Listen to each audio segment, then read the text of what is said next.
Hey, what's up guys? You're watching Bobsdecline. In today's video, we are going to be sleeving some damaged conductor on the primary. We've got Mike here with us today, third year apprentice? Second year apprentice. He's going to be doing all the work. We're going to document this call from start to finish. It's going to be a good one. Stick around.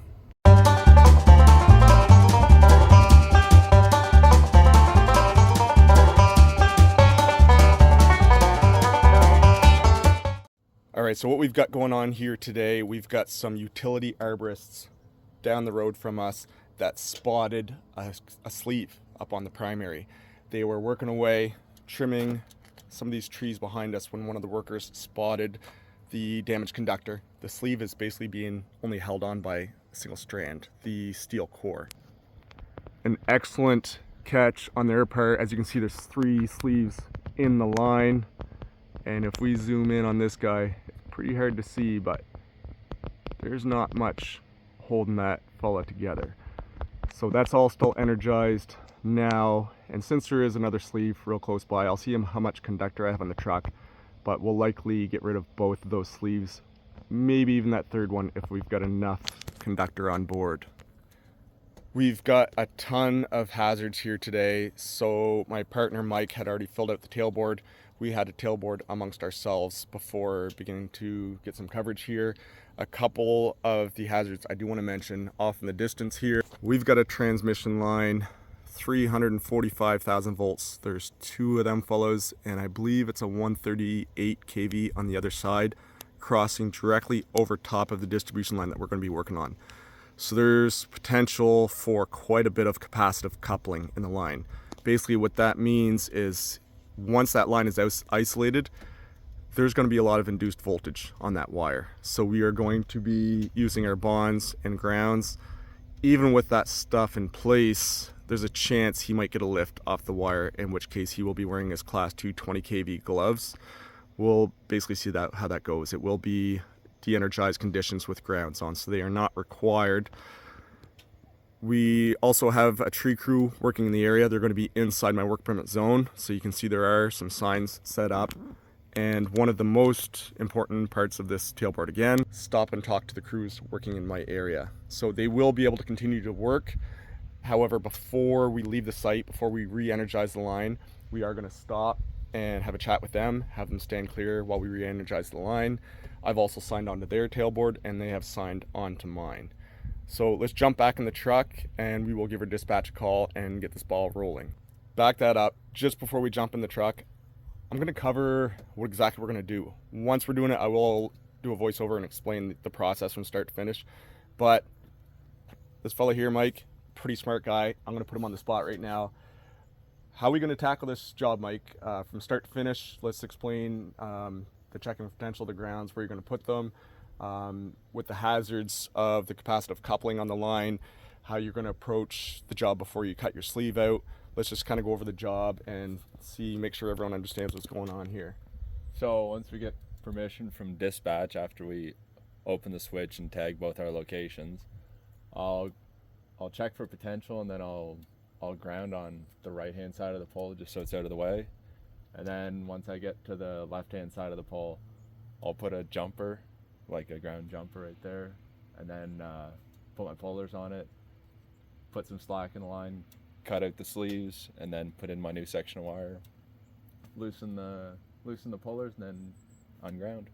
So super glad that you did mention the 2 grounds, or the jumper. The reason for that is we're going to have our trip ground and our bond on the pole on the right hand side. The second he cuts that conductor, he's losing his ground. So once that conductor is broken on the left hand side, that wire is going to be isolated. There could be a charge in that wire. If he puts himself across that isolated side and the grounded side, there's going to be pretty drastic difference in potential. So you have 2 options. Before cutting it, you can run a jumper across the conductor when you cut it, so that any induction on the line is going to travel through that jumper. Or you can put another ground on the other side from the primary down to the neutral, so any of that induction, it's going to bypass the work area altogether and travel through the neutral. It's up to him which approach he takes. Sometimes it's easier to use a jumper because you're right there in the work area. It's a little bit more efficient. Sometimes it's easier to run one down to the neutral, then you don't have a ground hanging out in your work area, getting tangled up in your pullers and stuff. So we'll let Mike decide which way he wants to approach. Once he's up there, he's going to have the equipment in the bucket on hand, and he's the guy up in the air. He knows the procedures. Whichever technique he chooses to use will be up to him, and we'll get into that soon. But let's jump into the truck and start our work permit process. So today when we take the permit, guys, we're going to use my phone. It's a regular work day. Ton of crews on the road, ton of traffic. We're way out in the country. This job is not going to impact any of those crews in any way, shape, or form. So I'm not going to create a whole lot of radio chatter. We're just going to do that on the phone. Before we give them a call, let's take a look at our map here.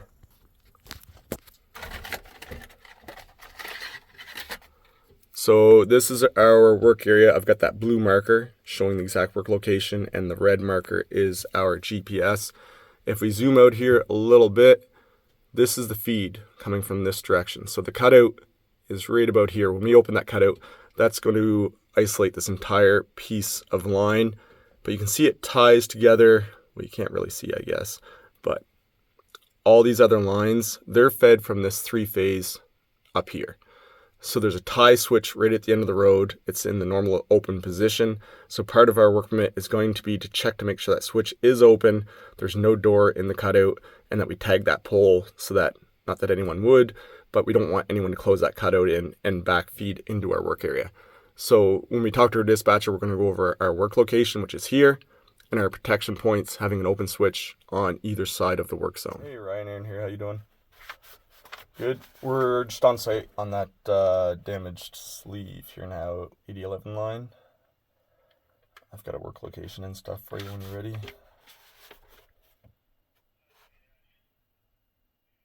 Okay, so it's 8011 line, pole 487, R1, R24. Yep, 10-4, I've got the same thing, so I agree with the protection points being 8011 S001 and normal open 8011 S003. 10-4, you said that we can go ahead and open 8011 S001 and check open 8011 S003, install work permit tag 154820 at both those locations and report. Okay, we won't be too long. Alright, thanks, bye. Alright, so we're going to head up the road, and we're actually close to the normal open. We'll check that open first and then head back and shut the power off. One thing that I don't think I mentioned yet in the video is I was really glad to get this phone call from the utility arborist crew. That's really hard to spot, as you noticed in the clip at the start of the video. They were working along, doing some pruning of the trees around it, and one of the guys was inspecting his work area. He noticed that damaged in conductor. He advised the crew foreman. They stopped working immediately and gave me a call. So big kudos to them for working safe, for spotting that, reporting it, and following all their procedures and continuing to work safe. Let's head down the line.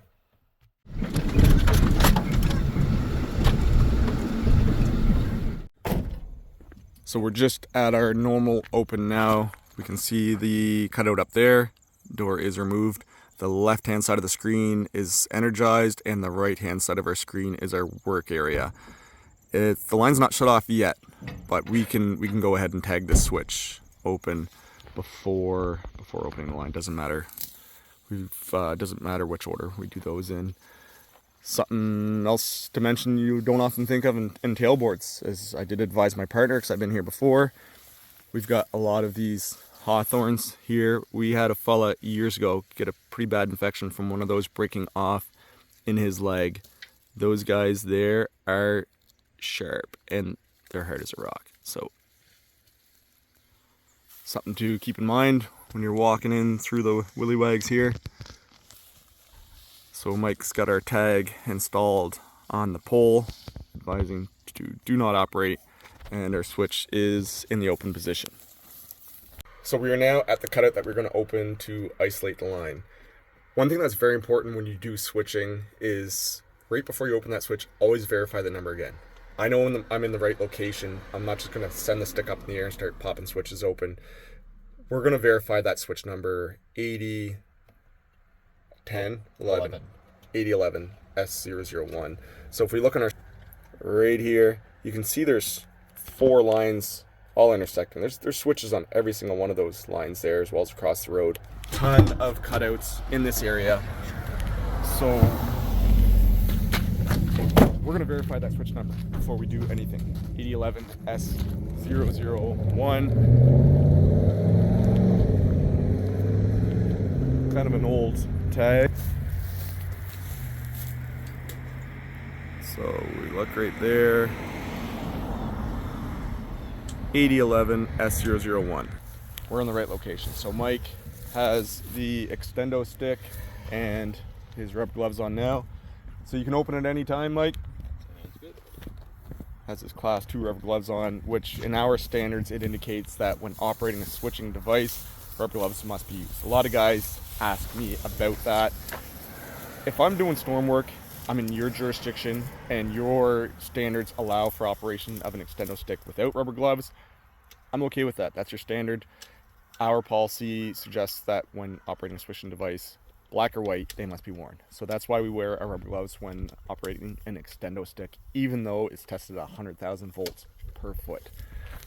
So we've got Mike on the stick here now. No pressure, Mike.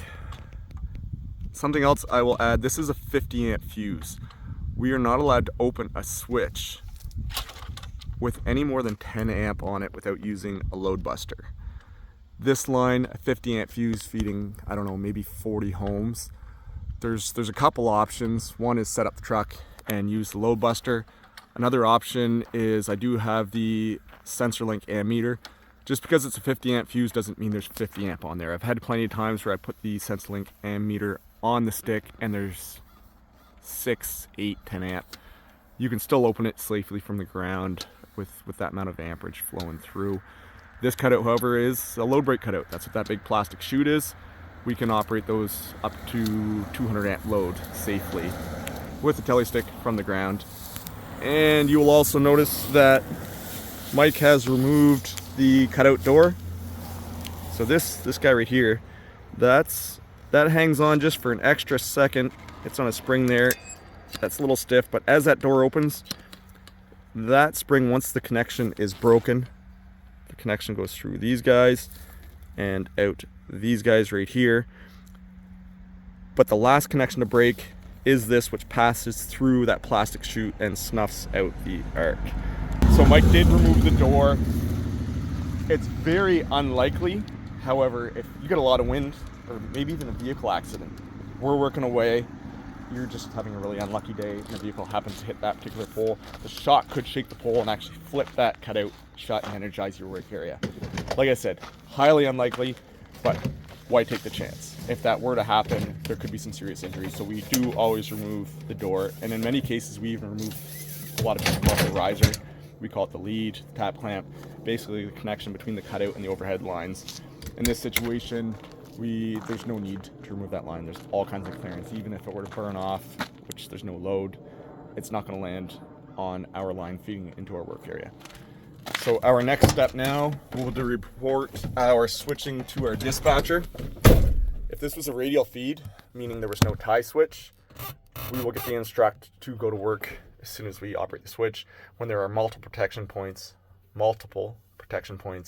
we must talk to our dispatch before going to work. So we are going to do that now. This portion here, there's not going to be as much chatter. So let's do that part on the radio. It's Aaron here. I've got that switching report from permit 154820.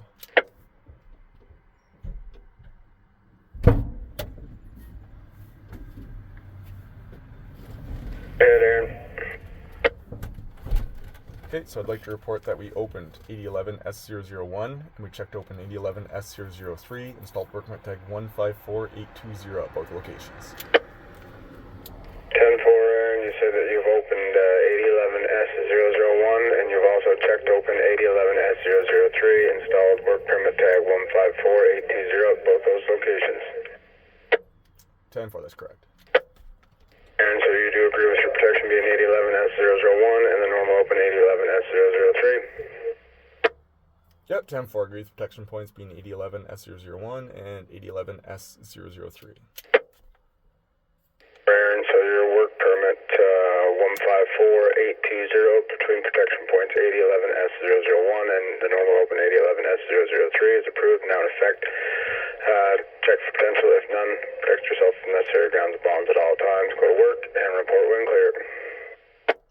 10 for you. Sitting on work point number 154820 between protection points 8011S001 and 8011S003 has been approved, now in effect. We can go ahead and check for potential. If none, install necessary grounds and bonds. Go to work and report when clear. 10-4. Perfect. We'll probably be about an hour. And also the utility arborist crew that reported this to me, they're going to be working in the area, so I had to tailboard with them as well. They'll be quite a ways down the road from us, but they're aware we're in the area. Okay, sounds good. Maybe just make them aware when you guys are going to energize again. Yeah, 10-4. That's we had that in our tailboard that we will stop and talk to them before re-energizing. 10-4, Aaron, sounds good. 10-4, 182 click. So as mentioned earlier, and a great catch by our dispatcher to stop and talk to the crew before re-energizing the line. So let's head off to the work site and start getting set up. We're at the work site now, just getting all the material out and ready. And Mike had a really good catch just the other day. Many guys mentioned your rubber gloves, class 2, 20 kV, they are to be inspected before each and every use. And Mike received a new pair of rubber gloves. And what'd you find, Mike? That right around the label, it was all cracked. So, just gotta cover up the logo here, but right by that yellow label, before using them, he did an inspection and saw some cracks. He actually spread the rubber apart, and inside of rubber gloves is one color. See the yellow, red, green, blue, a few different colors of the rainbow, and on the outside black. And if you take the rubber glove and expand it a little bit, you stretch it, if you see a point that may look like it's damaged, you'll actually see that yellow color showing through the rubber. So in Mike's case, when he's seen these cracks, he stretched the rubber, he did his air test, and he actually saw some yellow showing through. So those gloves were returned, and basically they failed inspection. They would have to be tested, but they're not going to pass the test, so they would be destroyed. Instead of using a compression sleeve, we're going to be using an automatic sleeve, also referred to as a quick sleeve, because they are quick. So with these guys here, there's a plug in the end, but you just shove the ACSR in. There's a wedge, kind of like a finger trap inside there, that once the wire goes in, the more tension you put on it, the harder it grabs. These automatic sleeves are fully rated for, no, I shouldn't say 100%. I can't remember the exact numbers, but they are fully rated for the ampacity of the wire, and the tensile strength is like 95% of the conductor. Somebody please correct me in the comment sections on that if you know the exact number. They also have these green tabs. You can see it's down inside the sleeve.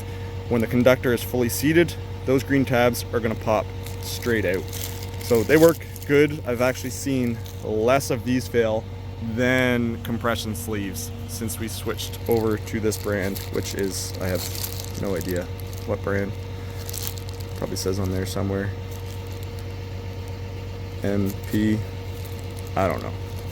So we're going to hand these up to Mike. He's got his conductor. Something very important to mention. See how we've got that conductor hanging on the outside of the bucket? That's because the line is isolated. You never want to hang stuff outside your bucket like that when doing rubber glove or energized condition work. So as for any job, as he approaches the work area, he's going to double check the condition of the tie wire on those insulators, make sure they're not cracked. Again, the line is isolated, so if that's the case, we will be able to repair them. We're still at the same work location as what we reported to dispatch. Our work site, we've got a couple men working signs out there. We've got our cones out. Our standards do allow for us to not require flaggers here, as it's a low speed limit zone and there's hardly any traffic at all. A couple other things that are required at every truck setup is our wheel chocks, outrigger pads to help spread the weight across the pad as well as not break through the asphalt. Mike just did a potential check of the primary up there. using the potential indicator. It doesn't tell you exactly what voltage. Basically, you put it into the magnetic field. If it beeps, it means that the wire is still energized. If it doesn't, then there's no voltage in the line. Hey Mike, just out of curiosity, where we get those high lines so close, put the potential indicator on one of the lower settings and see if we're picking anything up.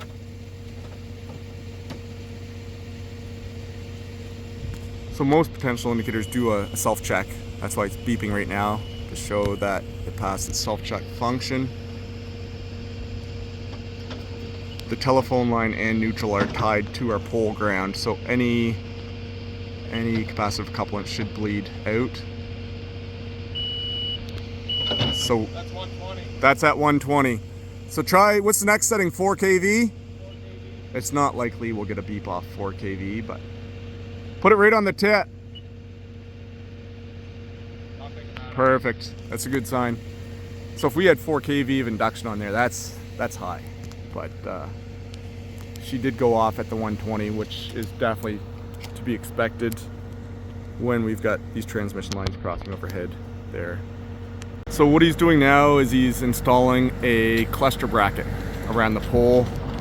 It's a bit of a redundant step, but redundancy is a good thing in our trade, as you can tell with our steps through the dispatch. A lot of stuff's repeated back and forth. We want anything that's bonded and grounded to be at the same potential as the pole. Now it's arguable that our neutral, that has a lag bolt screwed into the pole right behind his left shoulder there, would help equalize the potential between the neutral and the pole and that butt ground that you can see right there. However, cluster bar, it wraps around the entire pole. So what he's going to do with his 20 kV gloves on, stick isn't required for this because this is all virtually at the same potential already, and it is tied to ground. We're going to put a bond from our cluster bar up to the neutral wire, and when he puts his ground from the neutral wire up to the primary, if that were to become temporarily energized and he happens to be touching the pole at the same time as the overhead conductor, there's much more of the majority of the current's going to flow through that bond, even for that fraction of a second, for that couple cycles. There's 60 cycles in a second, and for those 2 or 3 cycles, that voltage, that current is going to pass through our bond rather than our worker. So using our tested insulated grab ball, he installs his ground. You can also notice you don't tease the ground when you're putting it on. You don't tap it against to see if it's energized. If it was, you're going to draw an arc in that case. When you put a ground on, you want to slap it directly on and make a good firm connection so that if it was energized, it's going to immediately trip the line. Also, those grounds are tested annually, much like our hot sticks. So before installing those on the ground, we did check to make sure that they were not expired. You can see the white tag right there at the end of the duckbill, where it indicates that those grounds do expire next year.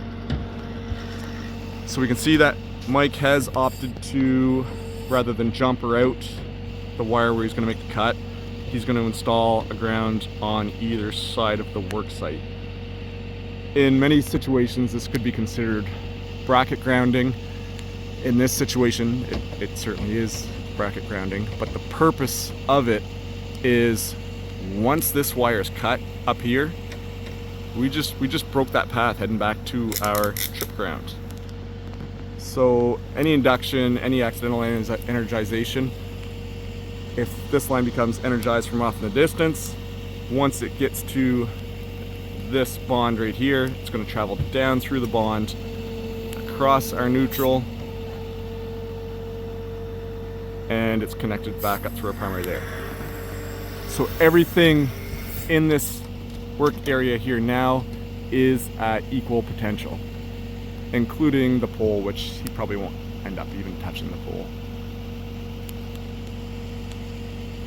That bag hanging on the back of my bucket, that's a bucket escape kit. There's a rappelling kit in there. Keep that on the bucket at all times, especially for when I'm by myself working. And let's try to get a better look at the brake in this wire. So you can see here, all the conductors are broken in between that sleeve and the conductor. That's likely just the steel core, which is hanging on to that sleeve. Steel core isn't what is designed to carry the current. The steel core is designed for the strength in the ACSR. That's what ACSR stands for. Aluminum conductor, ACSR, steel reinforced, I believe. Again, correct me if I'm wrong, someone, but aluminum conductor, steel reinforced. So that could easily become a hot spot, and that heats up in heavy load conditions. That wire is going to fall to the ground. A lot of vegetation around. He's just unraveling that coil of wire. It's deceiving sometimes how much length you have. He wants to just verify if the coil was long enough to splice out all three of those sleeves, which it definitely is. So there's three sleeves, and that other little fat part you see in the wire, that's actually some wire shielding that we used to put on at any point where there's an insulator. Turns out it did more harm than good, causing a little bit of rust on the steel when that was used. There are still some applications where it is used on high tension corners, but typically that's on the larger wire.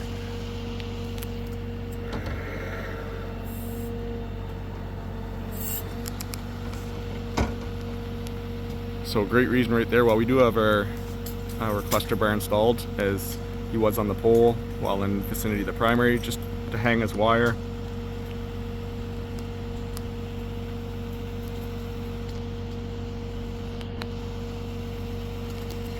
The come-alongs that we are using aren't going to be long enough to stretch across all three of those sleeves.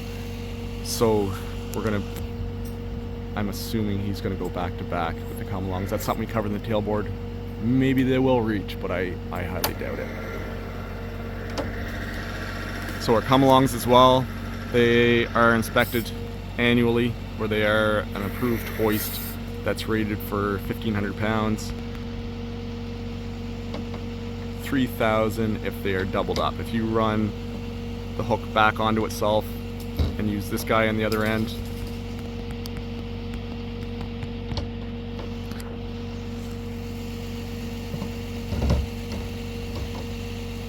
you want to leave just enough space on the back side of the sleeve as well for the new sleeve, because that's going to be cut off right in the center of the screen.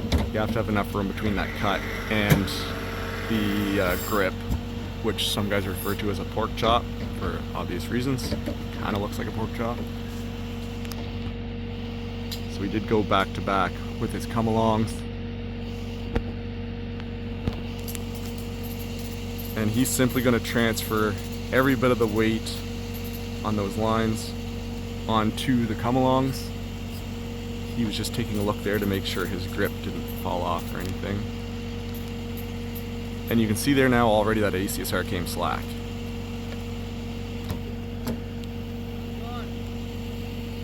Something or... Oh, no, usually that's the case. Yeah. Okay, yeah, no, I work from home, so I'm sure I'm gonna get a call from my boss when I'm doing right now, right? So, Yeah. no, it's all good. Yeah, I'll, I can leave it out yeah. the rest of the day if you want a day off. Well, yeah, shit. Yeah, take it right out. Yeah, Just yeah. pull right over, right? Yeah. Thanks, man. Have a good one. All right, you too, man.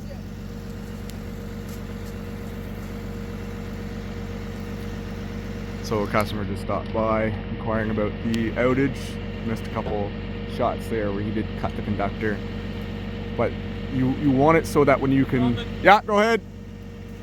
When you do cut that conductor, you don't want there to be any shock load whatsoever on your come-alongs. You want all the weight fully transferred onto your come-alongs. He's installing that sleeve there now, which just pushes on. Super straightforward. Now when he makes the connection on the other end, it's super easy to leave a bit too much slack. When you butt your wire, you're going to see he's going to take that new conductor in his hand and butt it up against that other wire. If you cut it at the exact length, by the time the sleeve's in there, she's going to fall down slack. Make sure you cut it quite a bit shorter, eh? Where it's so long, you're going to lose a lot of the tension. He's got some pretty good tension on the lines there now. If you compare it to the neutral, you can see the neutral is sagging down. The tension is fully on the primary. By the time he's done, and this is really hard to gauge, it takes a lot of practice, but ideally you'd like for the primary and neutral to have equal tension. When you're getting into transmission lines, river crossings, big structures, you'll want to do this with a dynamometer. Basically, you're going to want to physically check the tension of the lines.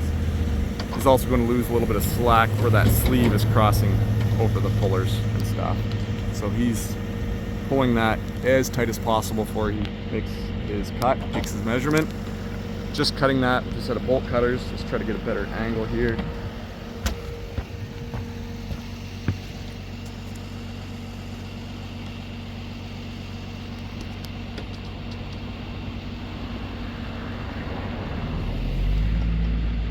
You can see also he opted just to leave his class 2 rubber gloves on throughout the job.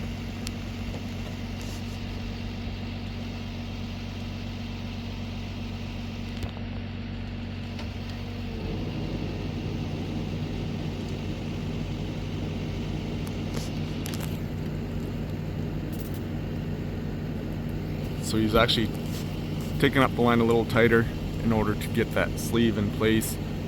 You can see a little bit of slack he's going to lose there. Once released,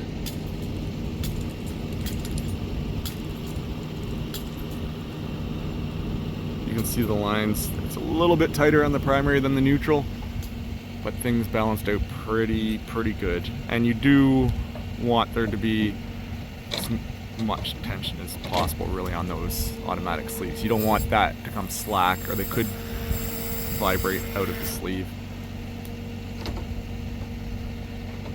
Whenever you're using any equipment, you guys, you can see on the hook on the come-alongs, there is a gate, a locking gate. Kind of hard to see at this angle. You don't want to just hang that hook on there. If a piece of equipment has a locking gate, there you can see it in here, how the locking gate's now in the open position. You don't just want to hook it on something. You want to make sure you use all the safety features of anything you use. And if the safety feature is broken or not there, you don't use it.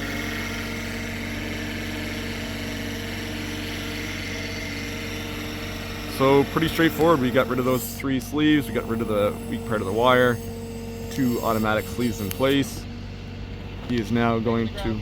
Yeah, go ahead. Removing his bonds and grounds.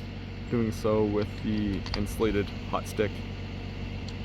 That's tested again, as I mentioned, 100,000 volts per foot, much the same as the extendo stick.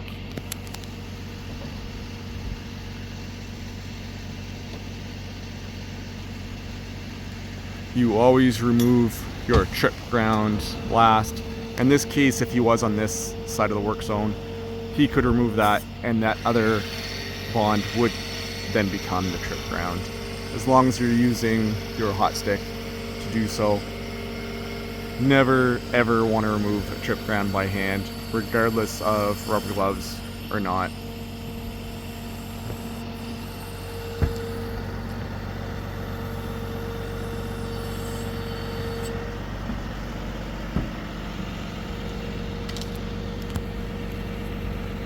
Mike's been around our office for a couple of years. I've seen him on a few jobs. This is the first time I've had him on my truck, and I gotta say, very excellent, very smart apprentice lineman. He's gonna make A1, make an excellent journeyman lineman very soon.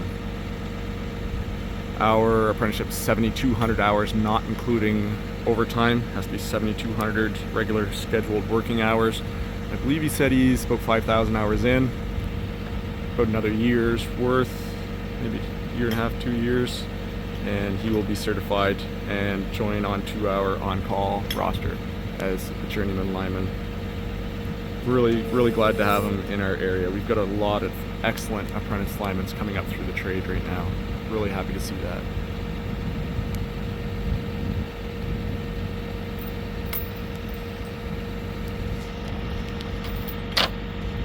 So a quick double check of the line, which is pretty straightforward in this job.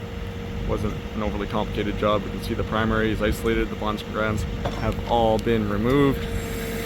Mike is heading on down to the ground here right now.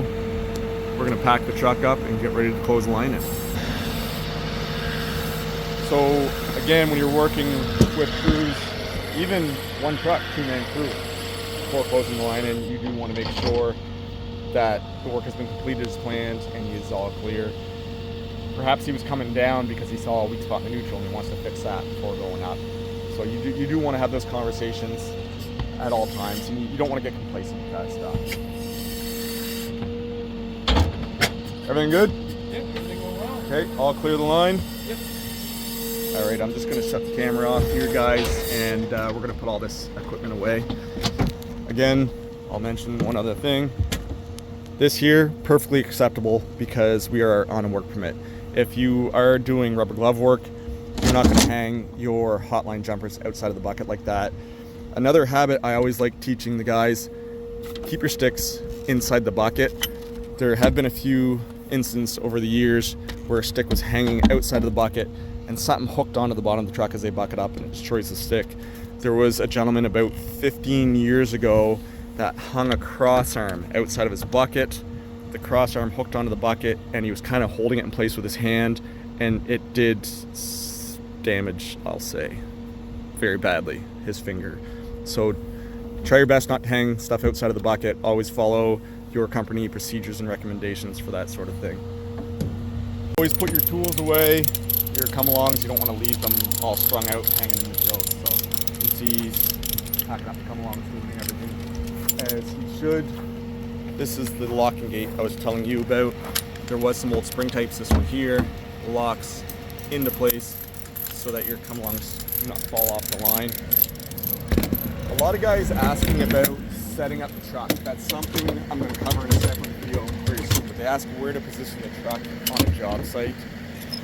That's something we're going to take a look at with a few of our different vehicles in the fleet.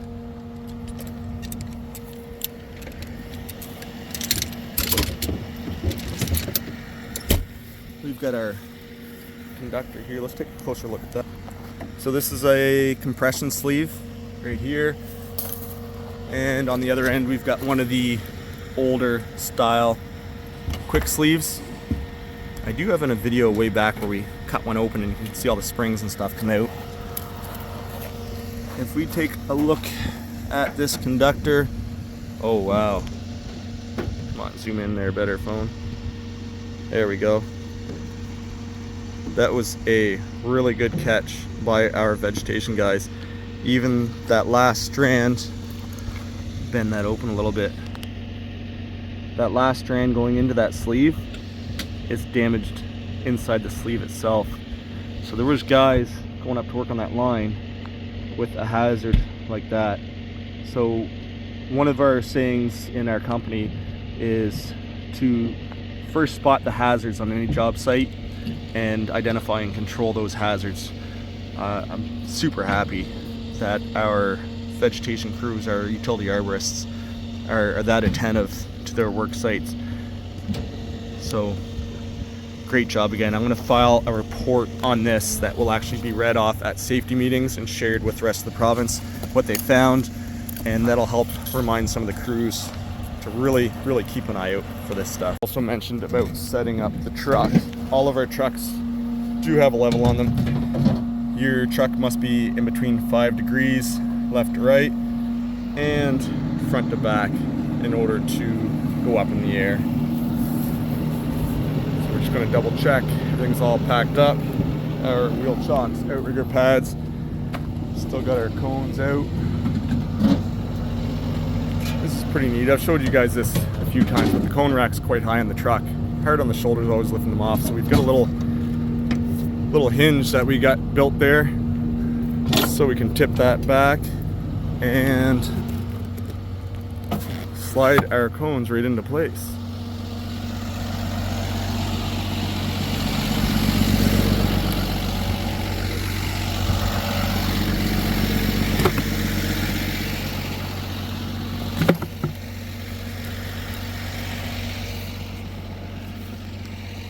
That chain just simply goes up over top. They lock into place. Awesome, great job, man. Perfect. All right, we're going to stop by our arborist tree trimming crew and let them know that we are now going to energize the line.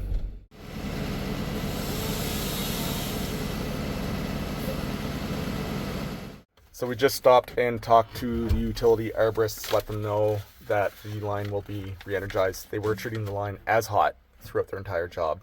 However, it is important to communicate just what's going on between crews. Especially you ever get into storms, guys. I've arrived in another province on a storm where I was given a work permit. It's a different setup, but same idea where we had our protection. And there was this other random crew just working on it. You don't want to allow for that to happen. You want to communicate. We stopped, talked to the crew. What are you doing here? Who's in charge? Who's your bird dog? Who's your boss? We coordinated and then worked together for the rest of that job. So very important to communicate with other crews on the road. We let them know, as I mentioned, that we are completed. We're leaving the area and the line will be re-energized here very soon. So even before we remove that tag off the normal open, we do have to talk with our dispatcher and surrender our work permit before we can touch that. For those of you that are watching that aren't in the line trade, if you ever drive by a truck and it looks like there's two guys and they're just kind of staring off into space, they're not daydreaming. Chances are they're waiting for their dispatcher or waiting for orders from the foreman. There's a lot of procedure during outages. All revolves around keeping everyone safe. And sometimes we're probably just daydreaming too.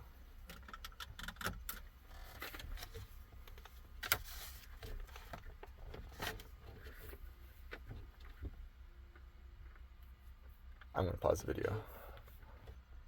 Hey, while we're waiting, this is my printer's coffee cup. I got to cover the logo, but come on, we'll see. Lineman Rodeo 2023. So, Mike here won, every single... 2 events. 2 events? Yeah. Well, he must have been top 2 of every single event. Didn't lose any points. I was doing some judging at our local lineman rodeo for the province, and Mike did incredible. He got first place in 2 of the events, and he's going to be heading off next week.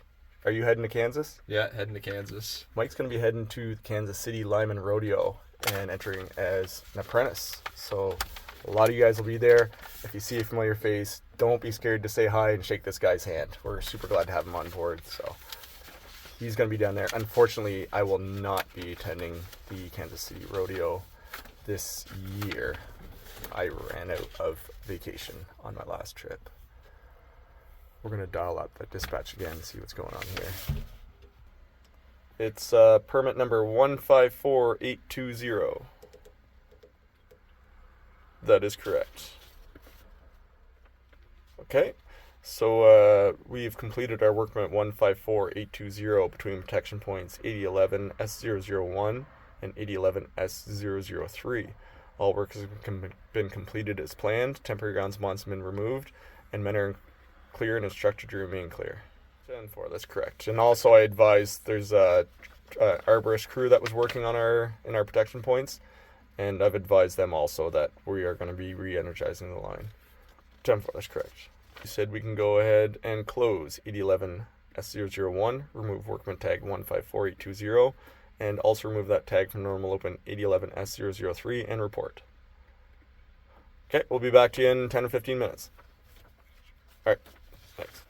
Alright, I'm not sure what happened with the radio there. Dial-up seemed like it was going through, but they weren't getting it on their end.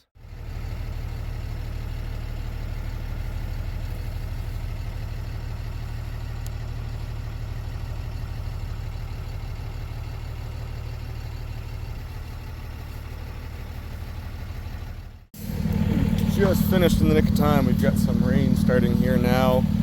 Yes, you can do line work in the rain, even in a downpour. It's only if there's thunder and lightning in the area where you have to stand down for obvious reasons. So again, even though we were just here, we want to confirm our device number 8011 S001 and check that somebody else doesn't have a tag on there. Mike's just getting ready with the cutout door. This is a heck of a ditch we're going through here.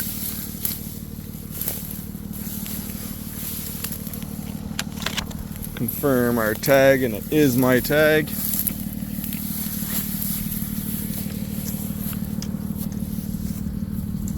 We'll see how Mike does with the door.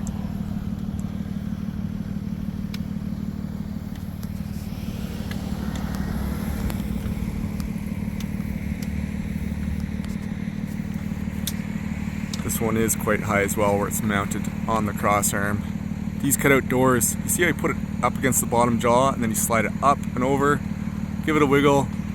Beauty. Mike works well under pressure. He's going to bring it up into place. Yep. And you can see also how he brought the door about half closed before slamming it shut. That's an excellent technique. You don't want to bring the door in one foul swoop from down all the way up. It could come slightly out of its tracks and hit that load brake chute at a bit of an angle. But she's all energized. Everything's back up and running. Great job. Big thanks for Mike for letting us capture all this on camera. Very excellent lineman. Keep up the great work, Mike. Appreciate it very much. We're going to jump in the truck and report our final steps. That being that we removed the tag off and level open. We've got our switch closed back in. Everything is back to normal, as we say. All customers' power has been restored. The amount of customers that were impacted by this outage, it populates on my screen. Most of the time it says 0 for some reason. Not sure why.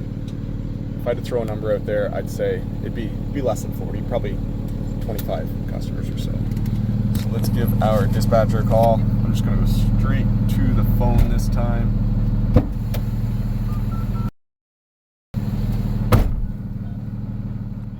Good, it's Aaron here.